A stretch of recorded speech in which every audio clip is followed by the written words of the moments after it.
हम इंसान दूसरे जानवरों से बहुत ज़्यादा स्ट्रांग नहीं है, हम उनसे ज़्यादा इंटेलिजेंट भी नहीं है, फिर भी इस प्लैनेट को लार्जली इंसान कंट्रोल करते हैं।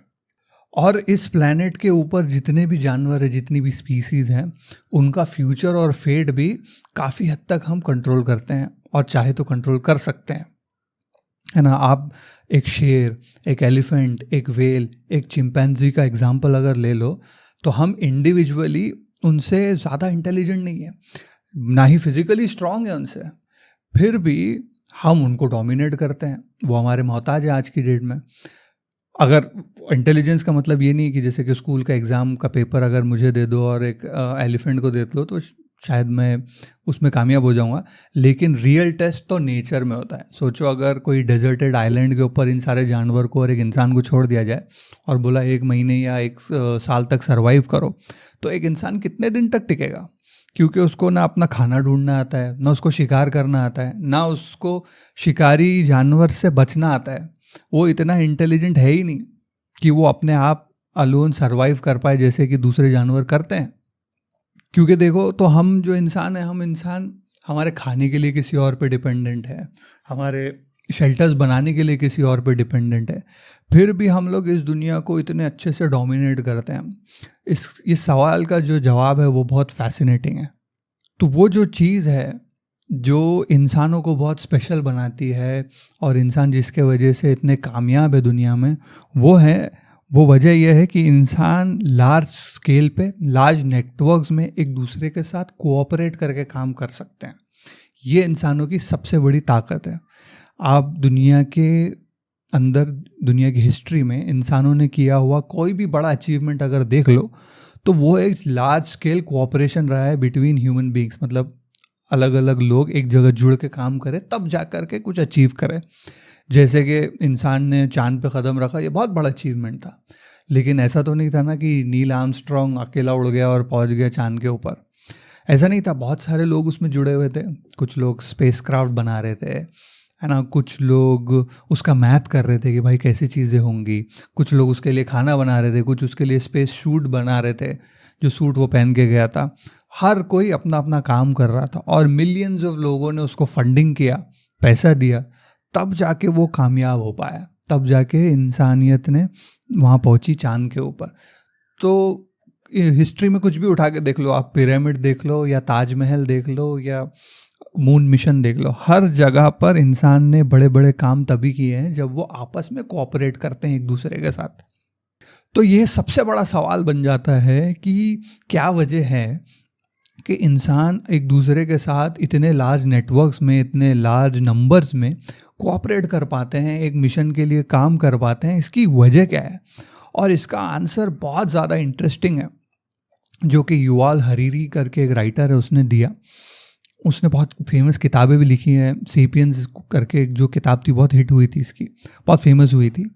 तो उनका कहना है कि इंसानों की ability to invent, tell and believe stories, इंसानों की ये क्षमता कि वो कहानियाँ बना पाते हैं, बोल पाते हैं और उन कहानियों में विश्वास रख पाते हैं, ये वजह है इंसानों के कोऑपरेट करने की। इस वजह से वो आपस में जुड़ करके काम कर पाते हैं। क्योंकि अगर आप देखोगे, हर लार्ज स्केल कोऑपरेशन के बीच में, उसके नीचे, उसके फाउंडेशन में एक कहानी होती है, एक स्टोरी होती है। मैथमेटिकल कैलकुलेशन नहीं होते, कोई साइंटिफिक फैक्ट नहीं होते, बट स्टोरीज होती है। फिक्शनल बोल लो या ट्रू स्टोरीज बोल लो। और ये राइटर तो हर स्टोरी को फिक्शनल बोलता है इंसान की, लेकिन हम देखेंगे कि कुछ स्टोरीज रियल भी हो सकती है, कुछ स्टोरीज फिक्शनल भी हो सकती है। जैसे कि आप बड़ी बड़ी कोऑपरेशन यानी कंपनीज भी देखोगे, तो उनको भी ड्राइव करने वाली चीज़ें स्टोरीज ही होती है। वो अपने आप को मार्केट भी एक स्टोरी के थ्रू करते हैं, एक नैरेटिव के थ्रू करते हैं, और अपने एम्प्लॉयज़ को भी एक स्टोरी ही सुनाते हैं, जिसके वजह से वो आपस में कोऑपरेट कर पाते हैं।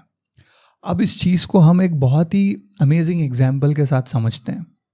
अभी किसी को अगर पूछोगे कि ग्रेटेस्ट स्टोरी टेलर्स दुनिया में कौन रहे हैं ह्यूमन हिस्ट्री में, who are the greatest story tellers, तो कोई पोएट का नाम ले लेगा, कोई नॉवलिस्ट का नाम लेगा, कोई फिक्शनल राइटर का नाम ले लेगा, जो राइटर जो फिक्शन लिखता है। लेकिन दुनिया के सब greatest story tellers are not the poets और द राइटर्स। इकोनॉमिस्ट्स हैं जो दुनिया की ग्रेटेस्ट स्टोरीज उन्होंने कही है, सबसे कामयाब स्टोरीज जो हर कोई उसके अंदर बिलीव करता है, ऐसी स्टोरीज इकोनॉमिस्ट ने कही है। क्योंकि दुनिया का जो इकोनॉमिक सिस्टम है ये फिक्शनल एंटिटीज़ के ऊपर चलता है। सबसे बड़ी चीज़ जिसमें है पैसा। पैसा जो है, पैसा कोई रियल चीज़ नहीं है। पैसा एक पत्थर, एक सूरज, एक ब्लैक होल, ऐसा कोई रियल चीज़ नहीं है। पानी, पैसा एक कॉन्सेप्ट है, पैसा एक स्टोरी है जो इकोनॉमिस्ट ने दुनिया को बोली और दुनिया में हर इंसान ने उसके ऊपर बिलीफ रखा है। पैसे की जो वैल्यू है वो वैल्यू इसी वजह से है कि लोग उसकी कहानी में विश्वास रखते हैं। इसी वजह से पैसे को वैल्यू है आज की दुनिया में। जैसे आप जॉब करते हैं, कुछ काम करते हैं, उस जॉब का आपको पैसा मिलता है। आप पैसा तो खा नहीं सकते। आप पैसा क्यों लेते हैं? क्योंकि आपको ये विश्वास है कि ये पैसा लेके जब मैं बाज़ार में जाऊंगा, चिकन खरीदूंगा, सब्जी खरीदूंगा, तो मैं जब पैसा दूंगा तो मुझे चिकन और सब्जी मिलेगी। ये आपका विश्वास है, इसीलिए आप वो पैसा लेते हो। आप बाज़ार में जब जाके पैसा खर्च करते हो तो वो जो दुकानदार है वो आपसे पैसा इसलिए लेता है कि उसको लगता है कि मैं ये पैसा अगर लूँगा और कपड़े की दुकान में जाके अपने लिए कपड़े खरीदूंगा तो वो दुकानदार मुझे कपड़े दे देगा, तो इसीलिए वो आपसे भी पैसा लेता है। तो ये जो इकोनॉमिक सिस्टम है, पैसे का सिस्टम है, ये वर्क करता है as long as everybody believes in that story.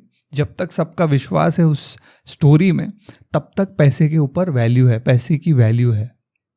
पैसे की वैल्यू उसके पेपर में नहीं है, उसके पेपर की वजह से नहीं आ रही। और आजकल तो पैसा पेपर फॉर्म में भी नहीं है। पैसा सिर्फ कंप्यूटर में इंफॉर्मेशन है, एक डिजिटल डेटा है जो एक कंप्यूटर से दूसरे कंप्यूटर पर बैक एंड फोर्थ होता रहता है। तो पैसे की वैल्यू कहाँ से आ रही है? पूरी वैल्यू उसकी स्टोरी की वजह से आ रही है। स्टोरी जिसमें हम सब विश्वास रखते हैं। और मैं इस स्टोरी को सबसे पावरफुल स्टोरी क्यों कह रहा हूँ, इकोनॉमिस्ट को सबसे ग्रेटेस्ट स्टोरी टेलर्स क्यों कह रहा हूँ? क्योंकि इन दुनिया में इतने लोग हैं, हर कोई एक खुदा में बिलीव करने तैयार नहीं है। सब अलग अलग खुदा में बिलीव करते हैं, अलग अलग रिलीजन्स को फॉलो करते हैं, लेकिन पैसा एक ऐसी चीज़ है जिसमें हर इंसान बिलीव करता है तकरीबन। इसीलिए इकोनॉमिक्स की जो स्टोरी है, it's the greatest story of our times, greatest fictional story. क्योंकि अब आप देखो, अभी जो नया क्रिप्टो करेंसीज आ रही है जैसे बिटकॉइन, उसके अंदर भी यही सीन है। जितने ज़्यादा लोग उसमें विश्वास रखते हैं तो उसका वैल्यू अप होता है। जैसे लोगों का विश्वास उसमें घटता है तो उसका वैल्यू नीचे चला जाता है। As long as enough people believe, उसके ऊपर वैल्यू हमेशा रहेगी।